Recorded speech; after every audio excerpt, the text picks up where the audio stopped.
akkam jirtu nagaa keessanii ani nagaa kooti sinis bakkaaf lafa jirtanitti nagaa guutuu akka qabdan abdii guddaan qaba ani obboleettiin keessan waaqayyo haa galatu nagaa kooti egaa wanta baay'ee nama gaddisiisu dhugaa dubbachuu fi biyya keenya keessatti gara jabina hamaa matuu bu'ee jechuudha dhugaa dubbachuuf baay'ee tokko namatti dhaga'ama baay'ee namatti fuula namaatti illee fuula namaatti waaqatti illee kan hin tolle jechuudha biyya keenya keessatti kun kan ta'e jechuudha haadha tokkotu hojjettuu mana ishii fudhatee jedhama fudhatee isa booda hojjettuu mana ishii sun mucaa waggaa 13ti umurii ishii waggaa 13 jechuudha isa booda mucaa kun ijoolleedha haadha jalaa nama ba'uu malu miti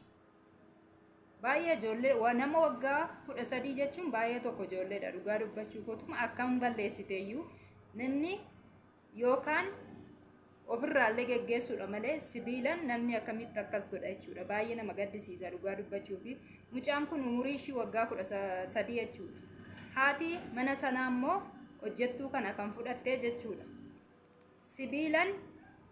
fuula ishii hunda madeessite jechuudha sibiilan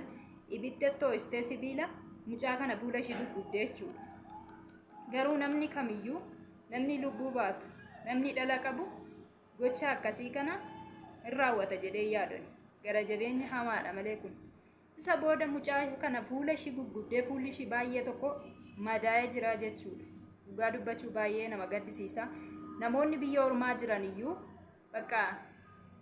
haatu ormaayyuu akkanatti amma kana garaa namatti jabaatti natti fakkaatu maaliif namni biyya ormaa jiru iyyuu nagaan hojjetata nagaadhaan bakka ba'ee gala amma tokko garuu inni biyya keenya keessa baay'ee tokko nama gaddisiisa lammii ofii ta'ee afaan ofii dubbatee akkamitti namni ijoollee xiqqoo nama waggaa 13 gocha akkasii irratti raawwatu namaaf hin nama baay'ee tokko nama gaddisiisa dhugaa dubbachuuf akka kootti baay'ee namatti dhaga'ama mucaan kun otuma akkam balleessiteeyyuu bakka xiqqoodha nama waggaa 13 jechuun baay'ee ijoolleedha jechuudha garuu haati mana sanaa akkatti mucaa kana gugubdee fuula ishii madeessite jechuudha garuu baay'ee garaa seexanumatu keessa goree godheedhaan malee namni akkamitti ijoollee xiqqoo nama kamiyyuu haa ta'u nama lubbuu baatu sibiila oo'isee ibiddatti akkatti fuula namaa madeessu jechuudha baay'ee nama gaddisiisa dhugaa dubbachuu fi biyya keenya keessatti kun kan ta'e guyyaa kaleessa kan raawwatedha garuu immoo haati mana sanaa yookaan haati mucaa kan hojjisiisaa turte seeratti dhiyaattee qabamteetti jedhamaa jira dhugaa baay'ee nama gaddisiisa baay'ee tokko namatti ulfaata biyya keenya waaqayyo araara naa miillatu malee waan jennu qabu gara jabummaa akka kanaas waaqayyo namaa oolchu namni lubbuu baatu namni dhala qabus ta'e namni kamiyyuu afaan tokko dubbatu sadarkaa kanaan wal ga'uun baay'ee tokko nama gaddisiisa dhugaa maaliif bakka namni nama eeggii ta'e namni yaaduu heddii danda'e namni bakka eeggii nama ta'e akka sammuun isaa yaada ta'e kamiyyuu haa hojjetamu kamiyyuu haa balleeffamu sadarkaa kana ibidda fuudhee sibiila too'isee ibidda fuula namaa guggubachuun kun baay'ee gocha namatti hin tolle waaqatti hin tolledha dhugaa dubbachuuf gara jabina hamaadha kun bakka nama sammuu hin qabnetullee kana godha malee namni sammuu qabu namni yaaduu danda'u namni boruu isaa dhala qabu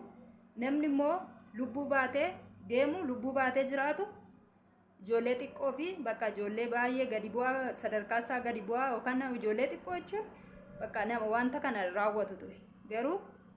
baay'ee nama gaddisiisa dhugaa dubbachuuf inni biyya keenya baay'ee namatti ulfaata baay'ee biyya keenya waaqayyo haa yaadatu gara jabummaa hamaa kanas nurraa haa kaasu malee baay'ee tokko akka mataa kootti natti dhaga'ame dhugaa kanaaf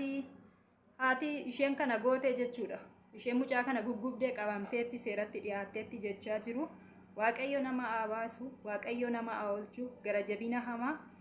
bakka wanta namatti hin tolle kana waaqayyo nurraa kaasu biyya keenya waaqayyo haa yaadatu jenna baay'ee nama gaddisiisa baay'ee namatti dhaga'ama kana obboloota koo amma viidiyoo biraatti walitti deebinutti nagaan naaf turaa yuutuubii koo immoo sabiskiraayib laayik sheer naaf godhaa na jajjabeessaa isiniin jedha nagaan naaf turaa